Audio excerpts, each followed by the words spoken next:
Hi there, and welcome to Repeat or Delete, the podcast that openly talks to your adult parents about your addiction to bad television. I'm Joe, and with me, as always, constructing a fantastical Rube Goldberg machine just to feed him crisps. It's James. Heath Robinson in my book. Well, I don't do any of that modern stuff. And he's running his own illegal off-brand national lottery with Archie the Ball Machine. It's Planty.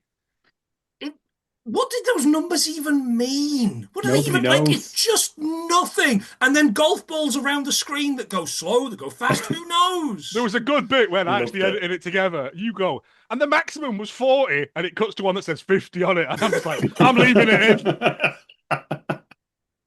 Nothing but accuracy here on Repeat or To Delete. be fair, it was confusing and bewildering at best.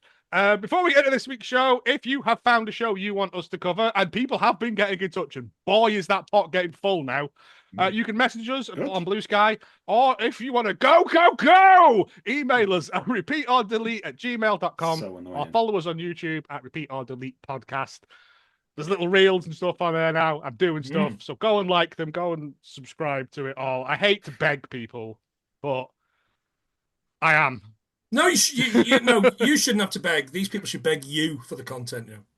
I mean, Plant has just provided all the content we need. He's got a shirt behind him that just says Pair 3. Oh, the tag's on the thing. I've only put that up because we've taken down all the pictures ready for me being kicked out of the house. And it's just like bits of sticky, those sticky slidey things that you put on. Oh, yeah. Yeah, So it's those the command rented strips. Isn't that a Paul Simon song? yeah. I've got diamonds on the soles of I've got sticky bits on the soles of my shoes. diamond control Brilliant. strips on the, Sure. on the time. It's all mine, all mine. I'm not getting up now. No, that's fine. We'll just imagine that Pear played for England. Correct. Um, In Euro 96. That's right. That It's was signed, really is that? You It can't was a say good from there. year. It's signed. Yeah. Signed by Pair. Wow. I tried to get Apple, but he children's died a game couple of show. years ago in a terrible Tragic yachting boating accident. Yeah. Just to get back to what we're here for. Indeed. Thank you, everyone who watched Full Swing. It's done very good numbers, weirdly, for us, which is very nice. I don't know why or how. Maybe there's a lot of love for confusing golf-based quiz shows. But, yeah.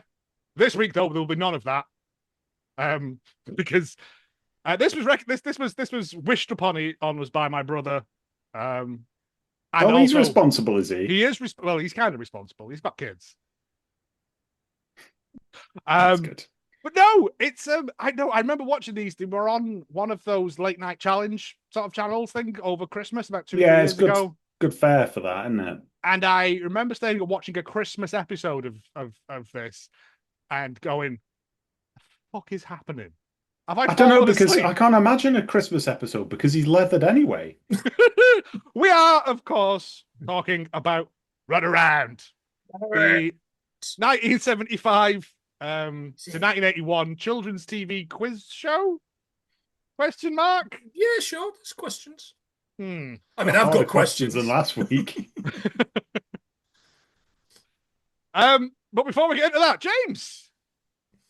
You're on holiday. Yes. The Repeat or Delete channel is brought to you by the tittering chapter bot of transubstantiation, which generates TV even as it consumes it. And we're here today in the delete dimension, which is this sort of dystopian trailer park, which could be the new home of Runaround if and when we choose to delete it.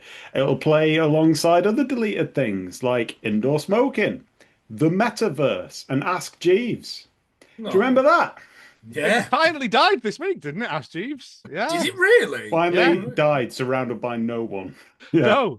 Not even his family. And the metaverse has just cost so much money for nothing. For perverts to sit next to you in an imaginary cinema. That's my experience of it. Yeah. I tried VR, went into the Were you cinema. the pervert? No, I was sitting there. This guy getting it and just drawing spunky cocks next to me. I thought, that's funny at first. But then I'm trying to watch, I don't know, Runaway Bride or whatever it was. I can't remember. But yeah, it's not the time for spunky cocks. Big boy 69. Yeah. Yeah, well, it'll have it's generated something for us to watch later, so stick around for that after this. What a beauty. Yeah, Runaround, 1975, 1981, 100 episodes. over 12 series. Sadly, weirdly, only like 33 episodes of this survive. Oh, Good. Because That's too many. I'm assuming it's like Doctor Who-y sort of thing, and they just taped over him because no one's ever going to want to watch Mike Reid fucking about on some PVC bouncy castles. I mean, I do. I mean, that was the best bit, to be honest. That was the bit I loved. I had to look up Cockney slang and then go, "What the fuck's he on about?" yes, agreed. Well, it's based off a American TV show. Okay. Called Runaround, hosted by a ventriloquist called Paul Winchell. I mean, that's full of win already. A ventriloquist. I mean, he's a proper old school black and white, like I'm assuming radio ventriloquist. Oh yeah, Yeah, Brilliant. and it didn't do very well. Whereas this was brilliant. I asked my brother about like what his memory of this was. Because he suggested it, and he said literally it was the show that everyone, because he was a kid growing up watching this, wanted to go on. It had prizes, coloured tennis balls, and a fat, mad, drunk cockney shouting things at you that no one understood. A booming voice from above gave the right answers. Get it wrong, go to tiny jail. Yeah. And they had live music on, stuff that you wouldn't get on top of the pops. Yeah. Yeah. So just to go back to Paul Winchell for a moment. Oh, yeah. Paul Winchell was the original voice of Tigger in Winnie the Pooh. Did he invent the artificial heart? Dick Dastardly and Gargamel. Wow. He became one of the first resume. people to patent a mechanical artificial heart implantable in the chest cavity. Don't know where else you'd put it. Astonishing. Coffee table. Yeah. All right. Fair play to Mr. Winchell then. Well done for saving people's lives. Yeah. And for, Terrible at running around, and for winning, and for never winning against Penelope Pitstop or whatever was going on there, or never catching that pigeon. Oh yes, that was inferior. Yeah. It's been Well, I don't know if before we get into it, I don't know if we want to do the public service announcement that we've been I was just going to say before that, I was going to give you the synopsis of this, right? Okay. Because it took me a bit to understand. Children's quiz show where the kids would run to the answer and then run around if they changed their minds at the last minute, right? Because I didn't understand what this section of the game was for. No. It was just so he could shout. I think the Just so he could shout at I think children. the theory is I thought the children were just ignoring him. It looked like there was no rules, to be fair. Yeah. But I thought it was, so it now appears that if you know the answer, you go and stand at the wrong one to lure other children to I you. see. And then you jump over at the last second to the right answer. But Okay, that wouldn't that- work. I didn't get because any of that Every at other all. kid's doing that. Shut up! Okay. I don't, that's what, because the original American one, the thing was, it was to give your friends the runaround. Oh, I see. Oh my god, it all What? makes sense now. Tactics. Also, I don't like the phrase lure children. No, not one bit. Mate, we'll get to it when we get to it, but there's a bit in this that feels very, you couldn't do that now. Thanks Yeah. a lot. God, sponsorships. Oh, well, yeah, today we don't have a sponsorship. We have a Oh. public service announcement. Oh, okay. By Semaphore from the Her Majesty's government. Semaphore, semaphore, never use when you're in a war. Braille is all well and good. Navajo code a bit brash. But when you're stranded on the HMS Hood, Morse code's fine in a dash. Oh, semaphore, semaphore, do not use when you're in a war. Smoke signals are a choice. A flag hoist is most fair. The radio tells you with its voice, the Belgians attack from the air. Oh, semaphore, semaphore, you must not use when you're in a war. There's BSL, there's ASL, there's load 'em up and give 'em hell. If using fingers nature thing and bring a bell-a-ding-a-ling. Semaphore, semaphore, you will die if you're in a war. So Semaphore, you've been warned. I like the rap in the middle. I feel that Big Ted would have been happy with that rap. Yeah, so the Semaphore song has been doing the rounds in my house for a while. This week, this is the recording of this behind the scenes stuff. The recording of this has been delayed for some time, and I got up this morning, and my wife said to me, "Have you learned your lines for the Semaphore song?" And no, I hadn't. That's okay. Put them on screen. I do have one question about Semaphore, James. If you will, if you'll Shoot. enlighten us, why don't you use Semaphore in the war?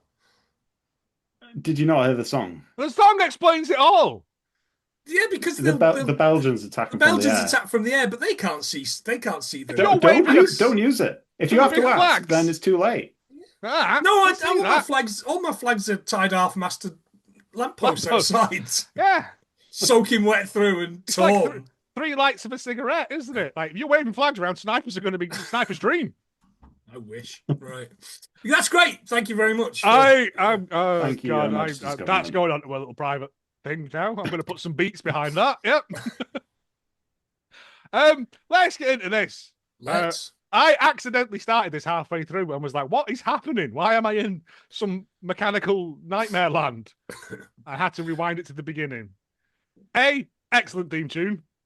Anarchy in the UK adjacent. I mean, Yeah. It's good.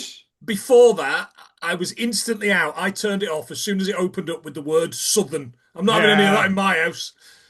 Yes, it was I some didn't television. move to Cumbria to watch something from the south. Although technically everything's from the south. It's back when ITV was regional for the UK listeners. If you want to find out Men more were about men. that, find out more about that, go and watch Alan Partridge's, I think, Scissored Isle, where he explains how ITV in its current thing came to be. It's very good. Yeah, it's funny. And yeah, we just get this music and just kids going fucking haywire. Like lurid scenes as well. There's Chinese dragons, knights, incarceration, run around with a question mark next to it as though it doesn't even know what it is. Do you know what a runaround is? No. And by the end of it, you won't either. No. All of those things that happen are things that happen in other shows. In one of the Christmas shows, they bring two lumberjacks in, British lumberjacks, I think from like Teesside or something, and they're just chopping wood. And that's the bit. Like, it's insane. That'll do it for the kids. Yeah. It literally is who we got.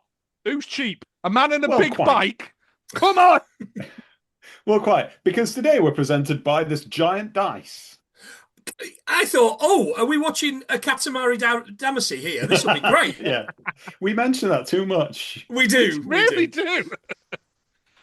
It comes rolling in, and I thought, is Mike Reid inside that? Like a Zorb? That'd be good, wouldn't it? No. He claps the die on the shoulder and he's like, that's something, isn't it? Is it? It sure is. Mike, it sure is. That's the bit. And that's the thing I've got written in my notes so much for this is, that's it. Yeah. Like, it's the equivalent of like Uncle Chris. Hey, look at this. Way, look at this. Way. Like, it's just stuff constantly. And it's brilliant. Yeah. A big inflatable it gets more and more deranged as it goes on. I mean, a big inflatable die is the most sane part of this whole thing. Yeah. Mike Reid comes out and does bits to camera. Mike Reid, the sort of blue stand-up comedian. Yep. Yeah. He's hosting a show aimed at, I'm going to say, 8 to 13-year-olds. Yeah. Katie said, is it Len from Strictly? It's before our time. I was just glad he didn't come out in nothing but a spinning bow tie and go, all right, Pat Dole. No. That was the 70s at the BBC. Yeah. And he does some bit about having a bald spot. Right? Yeah, kids love follicle-based humor. And he explains the rules of the game. No, he doesn't. And he doesn't understand them. He tells us initially, I'm not going to tell you the rules of the game because you know by now. And my heart sank a little bit because I thought, no, I need to know before we get into it. And then I think somebody in his ear's gone, listen, Mike, you've got to do it. You've got to tell them. The whole point is, for time. We need this 30 seconds. We're dead. Like, Jonah Lewie's song is only like 2.5 minutes long as it is. The dice wrangler, he's gone astray in the green room. The guy on the tricycle's got a puncture. One of the kids has fallen off near Bermondsey. It's so he explains there's three. He'll ask you a question that vary from bewilderingly easy to who knows that, Yeah. right? And then there's 3 options. You pick one of them. There is an option to run around, which means that when he goes run around, you can jump to another answer if you are not sure or you think that's where everyone else has gone or whatever. If you're right, you get a red ball. Yeah. I Or a yellow thought they got ball. a yellow. Yeah, he changes his mind On the partway 9th through. day of the month, they get a blue ball, okay? Yes. It's, But I don't know why I you didn't got... understand it. It was explained, and I thought, actually, this is better if I just If I don't don't. know. Because I why don't follow. do you get a red one if you stayed on it? If like you Maybe. stuck to your guns, and if you run around, dude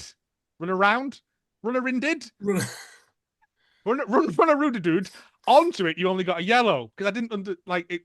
And if you get it wrong, you have to go into prison. Yeah, the pit. Which is great. I love that. But what are they collecting all this for? Balls. What's the price? Whoever gets the most balls at the end wins something, and that's it. Wins. There's no final round. A telescope so strong you'll see Lord Nelson from 500 yards. I mean, I could see him. I know it was like people were smaller back then, but 500 yards isn't that far. He's just up that big bit of stone, isn't he? You can't miss him. Sliding down Nelson's column. Oh, there's Nelson. That's what Harty was doing. Jesus. Historical jokes.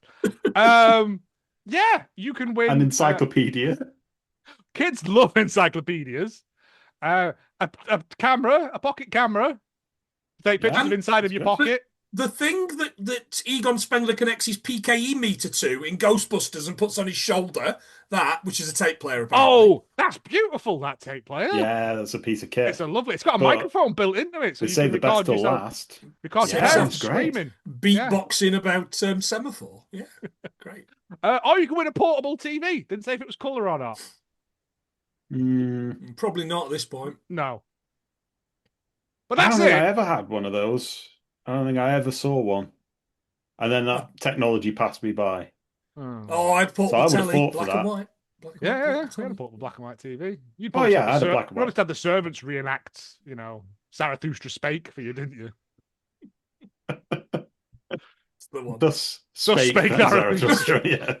Shut up! It's from Peep Show. No, we had a black and white. We had a black and white TV at my grandparents. We used to play that Jackie Chan game on it. You ever play that? It was great. You could ping up the walls and stuff. Yeah. Wow, memories. But yes, that's that. You can win these prizes. I'm thinking, all right, that's some good prizes. That 1980, your own TV. That's getting sold to Rumbelows, isn't it? Straight away, so your dad can get down the bookies. But then it immediately starts, right? We go through. They introduce all of these kids who have all got lead paint in their blood. I started writing it, and I just gave up. Each and every one of them has got like 2 or 3 things they're really talented at. Like Sheila plays the harp, piano and violin. Derek watches TV. No, Mark watches TV, and I just wrote, "Me too, Mark. Me too." I was going to start writing my own. Like Helen has killed a man for sport. Like but there's just kids. Like they line them up like they're on Take Me Out. There's so many of them. I think there's 12. And then they put them into like these like cryo stasis, like older pod things. It's weird. And then he's straight in, Reedy, with the question. And the one good thing about this is the font. I love the font. The font is groovy as fuck. It's proper wait till your father it's like gets Cooper home. Black to style font, isn't it? Yeah, it's good. They've also got an adjudicator as well that I've written down as Mike from the Young Ones. And man, does he adjudicate. Boy, he's at Mike a couple of times. Michael. What is it? Hey, who's that? You see, Mike and the adjudicator go out for a curry once a year, but Reid doesn't get a starter. Like, it's contractual. I don't know who that man is, but I believe that later on he was replaced, I want to say, by Leslie Crowther. I mean, we know Crowther will do anything if it means he can talk about his cricket team. But yes, it's and it's straight into the questions, right? These kids are there, and it's go on. How many members in the police? Well, I don't know which the Met. What are we talking about? Scotland Yard. Is it 3, 4, or 5? Go, go, go! Go, go, go! Go. Children don't they just quickly learn to just ignore him. Like, I'll go when I'm good and ready. And some of them are already gone before he even Again, starts. there's no Who can rules. blame him? It's proper children's party at a Burger King upstairs, isn't it? Like, it's just chaos. And the horns. They've all got bloody horns in the audience. I think all the kids in the audience are like, this is a day off school for them because they've all got their uniforms on.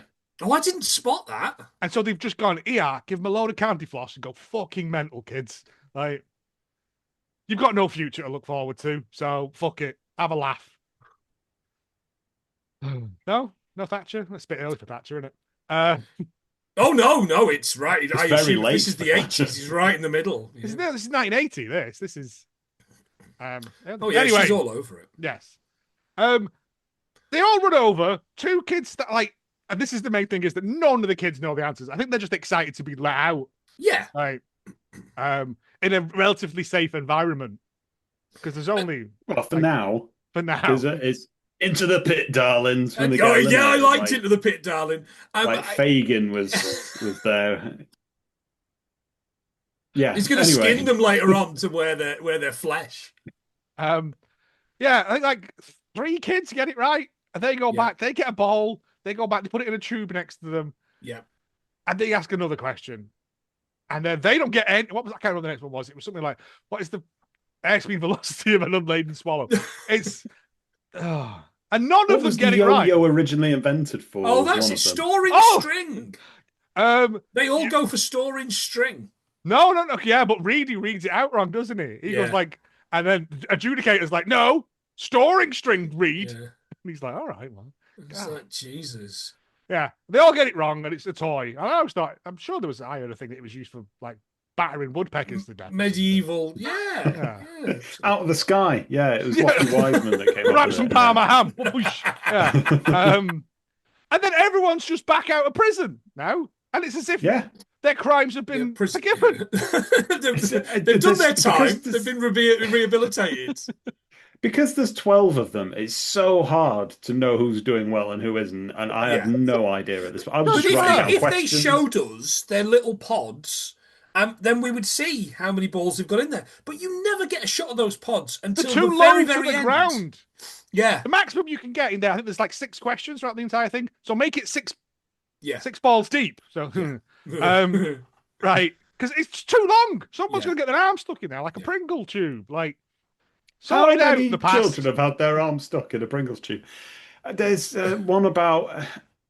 Oh, hang on, because we get to the... So there's these segments that they intersperse just at the point where you're getting really tired of watching children jump around for no reason. We get the largest tricycle in the world. East Riding shout out, by the way. What a scoop! It no longer exists. Yeah. Indeed, yeah. I've put everyone is called Mike on this. Mike also, Mike. It's driven by Graham Lister. I swear to God. Very much so. He sounds like, actually, I know architects, and it's proper him. And it holds 15 plus me. No one else is allowed to steer. It was, it's... well, that's because he's from the Hornsea Conservatives. Of course So the Conservative Club go around cycling it along the south coast, but it lives in Hull or something. It's weird. And the furthest they've been is 15 miles. Oh no, he says 15 to 18 miles. Actually, Michael, that's 20 miles. See, because he's proper Lister. That's what it is. He's getting his nips checked. That's it. That's the bit. It's just a man with a. It's just a man. How's about that then? Like, it's just a man with a big bicycle. It's just like eight bikes glued together. Yeah. And the kid at the back's not even pedaling at the end. They just got a show hand dragging it off with a bit of rope. This is entertainment. Just a man with a big bike. Like, you don't see that every day. I think we used to be a real country. We used to make big bikes. Yeah. And then that informs the first question of the next round, which is, what is the greatest speed ever recorded on a bicycle? Who knows that? Where's the encyclopedia Who knows now, or cares? Reid? Yeah. Yeah. It's an astonishing question. Because I went, it's got to be the first. It's got to be like 100 mile an hour or whatever it was, like down a hill, like all lathered up with KY jelly or something, like so you can go faster. And it's like 200 miles, 196.5 miles an hour, and I'm like, if you're sat on a bike falling off somewhere, that's not riding a bike, is it? It's still a record if it's terminal, right? If somebody died at the end of that in like a sort of comet like burst of light at the end. There's no way on a push bike you can get that fast. Can't have been an ordinary bike because the tire would wobble and burst, wouldn't it? Yeah. Which of these is an outdoor sport? Netball, which can be played indoors. Yeah. I mean, that was fine. I've got the quote, and I don't know what context this was on when I wrote it down. 2 young ladies in the pit we have. I've written steady, Mike. Yeah. I think 2 young ladies enter, one slightly older lady leaves? Carousel. Kumate. Yeah, so I think the thing with the pit is you miss a go. Yeah, that makes sense. Because otherwise you'd be in there for ages and you've got no chance of filling your ball tube. Yeah. Again, none of it is explained. Current run of quiz shows where the rules are bewildering to the point of non-existence. Every one we've done. Every single one we've done. I think we're fast getting to the bit where I just stopped writing down questions. So I'm very much based on the I didn't write a single question. Yeah. The next bit. Because, go on. This was where I originally came in and I was like, oh, yeah, I remember these now. They once brought on the Christmas special. There was the lumberjack guys and the dude with the big traction engine. That was it. That was the special guest. It's Fred Dibner. Nice. No, if it was Dibner, I'd have been on board. But no, it was just a subpar Dibner. Man. The amount of times as a kid I got took to Ripon Traction Engine Festival. I love a traction engine. This time of year, actually. It is, yeah. They're great. But as a kid in the 70s... Tractor Fest. It's been replaced, I think. I've been seeing signs everywhere for Bridge Fest. And I don't know if they've got one of those bridge loaders that fires it's been a to reignite an old feud. Because I dignify that. That's a before time joke. Yeah, they get Mike, another Mike, beige Mike on to talk. He's brought this terrifying but beautiful sort of Meccano fairground. This is the greatest invention man has ever created. Forget fire, forget brewing. This is beautiful. I adore this. It is, but what purpose does it serve? And for the first time, Mike treats something with the deserved reverence. Yes. Mike loves this. I just don't think he's got a lot of words to say. How's about that then, eh? I genuinely don't think he knew. I don't think they ever did like a dress rehearsal for this. I don't think there's a researcher there that has like questions and stuff. Reid just had 4 pints of mild and fucking went out and did it and a brandy and he's on it. Yeah. Like, because he genuinely is like, it's this beautiful like miniature mechanized fairground with like waltzers and a Ferris wheel and all this, and it's beautiful. Yeah. It's weird as fuck because it was started by Beige Mike's dad. And between the wars. Yeah. But it's nothing else to do. Well, what is this doing here? What has this got to do with anything? But no, I've got some facts about it though. Oh wow, excellent. Yeah. His dad at this point had been working on it for 55 years. Cardboard pin and washed up boys. I've got. I don't know. That's an actual fact. Are they in at number 5? That's Amazulu, isn't it? I've also put it survived a war more if you count Suez, which I do. I don't know what I'm thinking. Anyway, that's a fun bit for me. Yeah. 13th of August 2025, the East Anglian Daily Times. I don't know if you read it, but I spat out my cornflakes when I opened it. Yeah. Model fair at Oldborough Carnival for first time since 1982, so not long after this was filmed. Loads' model fun fair is set to occupied land near the Moot Hall, having been brought out of cold storage by father and son, John and Martin Loads. So I think it's sort of like passed to the next the next haunting. God, it's like a cursed fucking monkey's paw, this thing, isn't it? Son, you must learn to love the tiny. And then on one of the rides, Like his dad is on there as a little tiny, like he's been shrunk down like a Stephen King novel. But you've always been at the fair, Mr. Johnson. No, one of these things was like a little tent thing. It's like a little game thing with a spinny thing. Was it a rocket dog? Was it a dog with a rocket up its bum? I thought it was a fish, but yes. I thought it was like Hook and Duck, but with a rocket-powered turbo.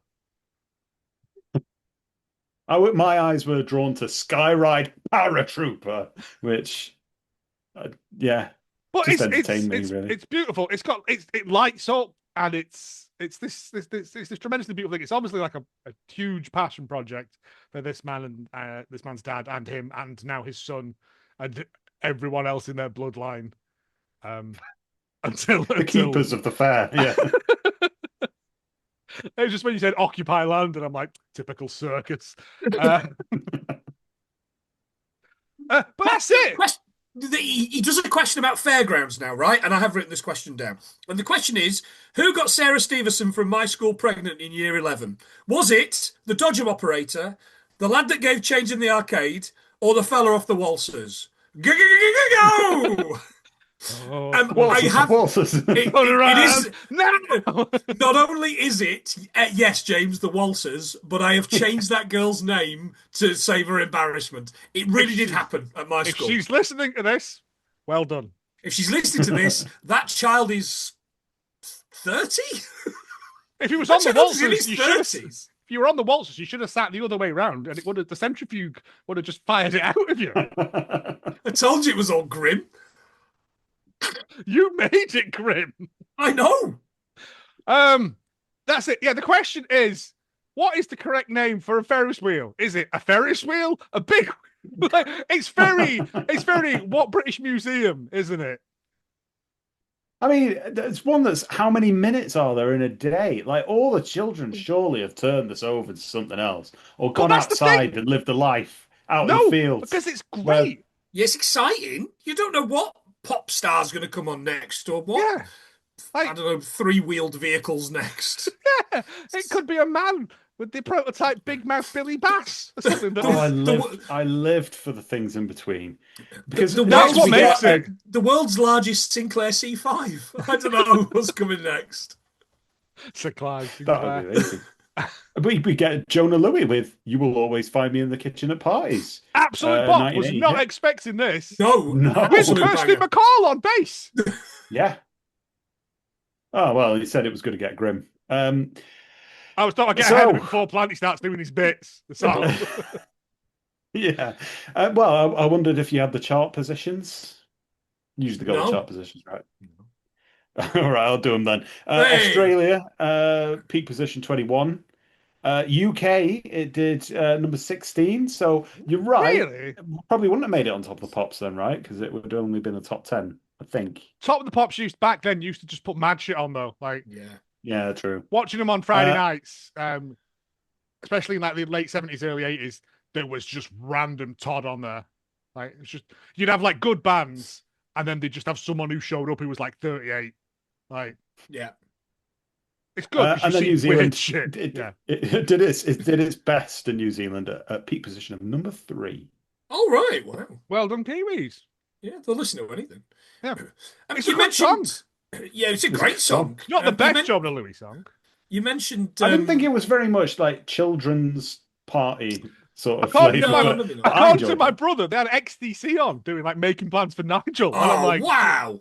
And I'm like, that's not really a fun kid song, is it? Like, no. Why not just do Dear God? You know. Jonah Lewie, maybe, but I thought it was Mickey Pierce from Only Fools and Horses. He's a spitting image of him. He's good. He took part in that reunion thing, didn't he, with Justin Lee Collins? Oh shit! Yeah, it was him. Kung Fu fighting lad, Anika, Japanese boy. Yeah. Lad. Man. Yeah, and I think only Jonah Lewie showed up for it, wow. And he was like, "Well, but I'm back," and it was just him in like a car park with Justin Lee Collins, which is probably not the best place to be. And the bloke that played Howling Mad Murdoch. Oh no, hang on, that was a different one. We were trying to get the A-team back together. Yeah. George Papard's dead. George Papard's corpse. the weekend at Bernie's him around. But this is great. But I'm again on the Christmas one. It was like a 4-piece chamber music thing. And I'm like, who the fuck is watching this? We've had lumberjacks, traction engines, and now chamber music. It's like Radio 6 on there, isn't it? Who's booking this? I don't know, but it's that all of that sets up the question. According to the legend, what was Jonah swallowed by? Kirsty McCall later on. Down the chip shop. And they both picked dolphins. Yeah. Christian country. They had the perfect opportunity there to ask the question about where should my wife be 4 hours of the day? When Mike's saying, of course, it's a kitchen related thing. The next question is about Bill Beaumont, which seems really kind of like, because I don't remember Bill Beaumont. I'm not old enough to remember Bill Beaumont playing rugby. He was a team captain on Question of Sport. Correct. And I knew he was a rugby player from that. And I remember him from the punchline of somebody describing him as the Cowardly Lion from The Wizard of Oz after a car crash. Jesus. And I can't remember who it was or what it was. Well, yes. Jesus, this is. Sorry, I'm in a really dark place at the minute. You really are. Just think of Fisto's theme. I tell you what'll make me feel better: an inflatable schlong. Right, that's the end of that bit. I think. Doesn't one of the kids get bollocked? Who should be in prison? Oh, the girl. Yeah. Oh, you're a girl. You should be in prison. Yeah. Yeah. Like Johnny Claxton is on it. He's like, you to the gulag. Yeah. For Cube o'clock, I think she just stays in for Cube o'clock. Cube comes out again. I've got the quote, fascinating. That's all he says about it. The thing is, he unfurls just Frank Butcher contemplating a giant cube. I mean, I wouldn't miss this for the world. This dude comes in, again, dressed in like tan and taupe, highly flammable, unfurls this huge blue Smurf's cock, right? Which slowly inflates loudly over the course of the interview. The interview consisting of, what's this? It's polyvinyl chloride. It's like a bouncy castle. Right. That's it. He's like, what to do with that? Oh, we take it round places. So, yes, the size of a football field. Right. Yeah. Oh, this is fantastic. And then it gets to a bit, and Mike Reid, like straddles it, and then just starts bouncing on it giddily. And then the lad, non-union Jeremy Irons, bounces even harder on it, which bounces him off, and he goes, "Oh, I've only done my dome, ain't I? I've done my biscuit." And I looked up a lot biscuit. of time looking up biscuit. All I could find was biscuit and cheese, knees. Yeah. And I'm like, that's not fucking knees. No. It'd be like my car keys or something, that wouldn't it? Like, You've got Jeremy's iron. I've got Shaggy from Scooby Doo, because he also calls him a wonderful looking man at one point. He does. I don't know if that's before or after his head They're injury. both bouncing on that thing opposite each other. He's like, "You're not a bad looking lad, are you?" And I'm like, "What's going on here, Mike Reid?" He mentions his bald patch again, doesn't he? He's so got many to talk about times, his bald patch. There's a fisheye lens shot that doesn't work for some of it as well. It doesn't matter. And then they sit side slams on it. They have a chat. I go around art galleries and stuff. It's not just children. Why? Grown-ups love it.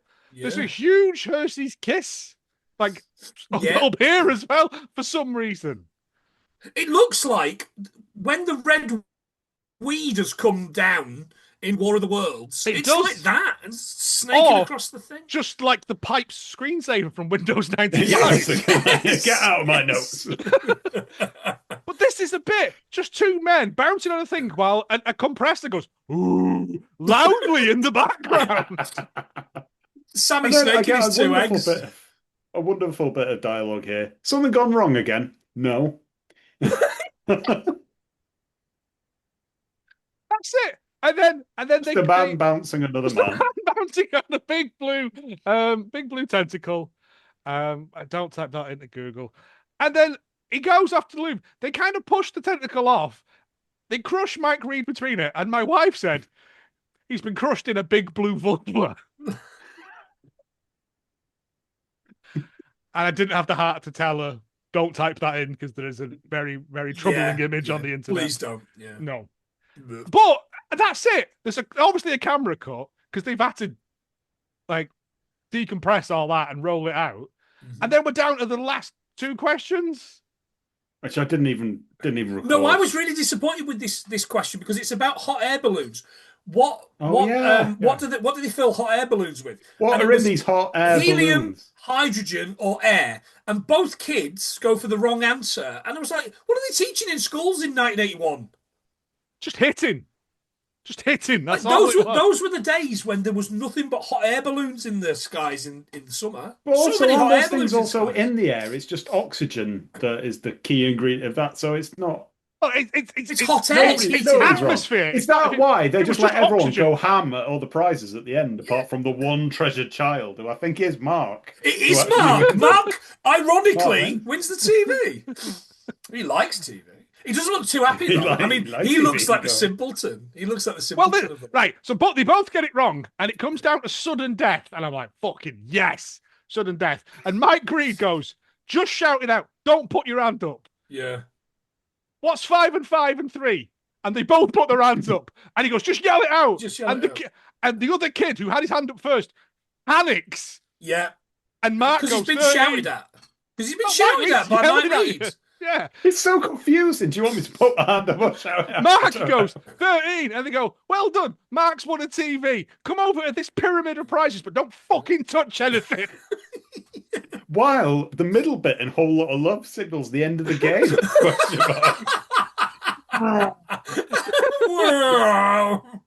It might be them packing away that giant inflatable cock. Rolling the cock up. Funnily enough, I thought it was the drum solo from Inagada Davida. Oh. It sounds like rock and roll. And then they allow the parents in to come and restrain show their disappointment in their children. It's the bit where Mike Reid's walking over with his arm round Mark. I'm like, couldn't do that now. Don't drop it. We've only got one. Well, he gives it him, and he's like, hold it above your head like a champ. And the kid's like weighing under this massive fucking TV, powered TV. Like, and he takes it back off. All the other kids get a prize, and I think it's like a first come, first served. So like they're all like, it's like the baggage claim at the airport. People like guarding their little. Don't everyone reach space. for the encyclopedia at once? No. And that's it. It just ends. All the guests come out, and we're right, and that's it. That's the show. 25 minutes of brilliance. Like I did say to you both, it's the longest 25 minutes of any TV I think I've ever watched. Oh, it flew by. The quiz aspect is moot. Like, I just want ignore that. I just want a show of them bringing out people whose names they've got from cards in a newsagent's window. Yeah. I've got a bit about Mike Reid as well, because I thought we would find this interesting. So he sadly passed away now. He did? He had filmed a reality TV series for ITV entitled The Baron before his death, which was news to me. The network was undecided as to whether it would be aired, but the programme started airing on the 24th of April 2008, and I have looked for this everywhere and I can't find it, but I hold out hope. Reid was the eventual winner, facing off against Suzanne Shaw after the departure of the other contestant, Malcolm McLaren. Reid was What? So the competition was to be granted the title of Baron of Troop, a genuine and hereditary barony, though one conveying no privilege aside the use of the title itself of this small town. And apparently, the reason that Malcolm McLaren didn't get to the final of whatever this competition was... died of asbestos poisoning? Because he upset the villagers by telling them to their faces, and I quote, that Jesus was a sausage. It's great. Oh, right. So, let's try and find that, please. We ever do merch, that's it. That's the T-shirt. I have got to see Runaround versus Double Dutch. That is exactly what I need. Oh my god! So it was Mike Reid it was Suzanne Croshaw, who went to my primary school. Oh, really? Right. Yeah. She was in the year below me, I think. And Malcolm McLaren. That was the three they could get. Was Rebecca Luce busy that week? Like, wow. I have to. Yeah, I'm gonna. Oh, that's my life. I don't know what the challenges were. I think they were supposed to win the Villagers round, and then Malcolm McLaren ignored that completely and started. Well, he was always a very religious community. Sorry, a religious community. They've got to win the Villagers round. So Richard Blackwood went off in the first week. Then is what you're saying. You can't tell me Richard Blackwood wasn't on this. Can we not bring Richard Blackwood up again, please? Okay. I've already done my one good Richard Blackwood joke, and I don't want to repeat it. I mean, there's got to be so many of those weird reality show things that. Not that long ago either, 2008. It must exist somewhere. Kind of maybe it's on IT. I didn't actually check the player. I'll check the. No. Maybe. But yeah, it's got a low on there. Because when we were trying to 18 seasons of it or whatever. Jesus. Never got it. But yeah, that was that. I'm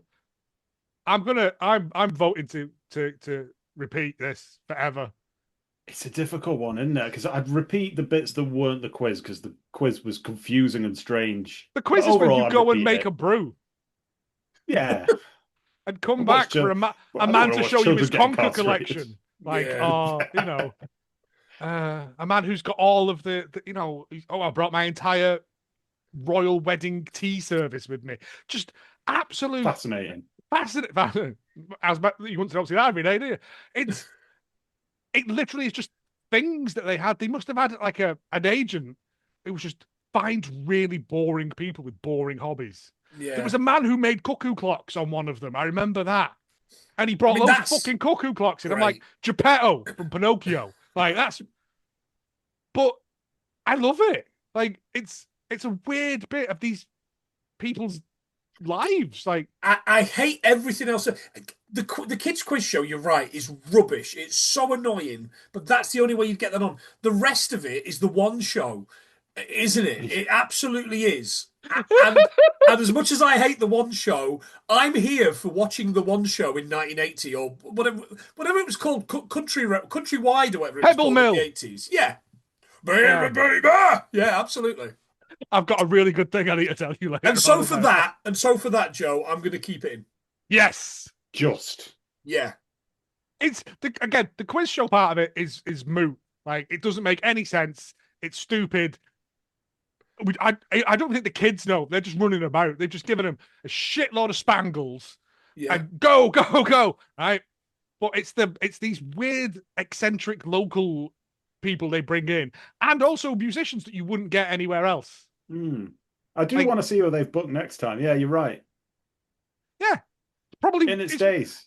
Yeah, it's probably like a man who's brought in trilobites and then like Procol Harum. Like, it's just 1980 Procol Harum. What would that have even been? Not good, is it? Just one guy farting on a snare drum. The jury and the blockheads. Yes, I'm fairly sure they did. Like, but that was the thing. I don't know whether it was because now the young ones had musicians on because it was then classed as light entertainment and you got a bigger budget. I'm assuming this was the same thing. I don't know. Yeah, maybe. I mean, it looks like it's got a budget of about 8p anyway. Yeah. And it looks like Mike Reid filmed about 20 of these in a day. But I love it. It's a weird bit of British history that they can't bring back. Remember when they brought back Crackerjack? Possibly. With Dick and Dom, and it's not as good because you can't deliberately make something naff. Yeah. Like, I don't know. ITV are pretty good at that on a Saturday night. No. Yeah, but it's not watchable.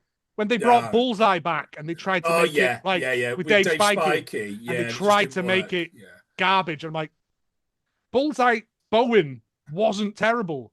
It was trying to be brilliant, but just didn't. Whereas if you aim low, you've already lost. Big break with Paddy McGuinness. Anybody?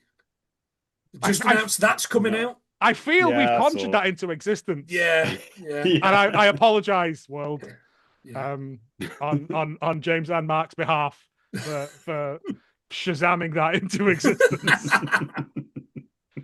that's that. I got nothing else. No one. No. Thank you as well to Semaphore. You've been warned. We're going to leave you with a tittering chapter bot of transubstantiation, which has generated tonight's feature presentation, which is Air Castle, a reality competition presented by Jeremy Paxman, where contestants have to unlock their front door while drunk, or else a whole family will be destroyed by an ambitious lighthouse design. By the way, a tiny robot delivers a single egg, but it's gone bad. Do they finish on time? If not, why not? Was the tiny robot from Robot Wars? Because could be. Professor Noel Sharkey was adamant that there would be drones delivering Yes. Oh, so he did, yeah. No, I thought it was from. For some reason, I had it in my head. It was from that terrible War of the Worlds with Ice Cube. I think with James has got a green screen now. I've got a green screen. I think we should reshoot War of the Worlds. We can do that. I'll do all the outside stuff. Yeah. I'll walk to the end of my drive. Ice Cube. You know what? You can be Vanilla Ice Cube. But yes, that's that. Thank you for listening. Please do go to the YouTube and like and subscribe and all that stuff. Watch it there. The show will be in this little bit here. Oh no, it won't because I didn't. No, because you've not put him in. I've not put Jimmy Walnuts on Jimmy the call. Walnuts is not there. It's fine. I can do it. It's just going to take ages to. Bastard. Jimmy. Mad. Tattoo. That's that. Your favorite quotes from the episode? Go on, Mark. Mark likes watching TV. Something gone wrong again? No. 2 girls in a dungeon there. Say goodbye, boys. Bye. See ya.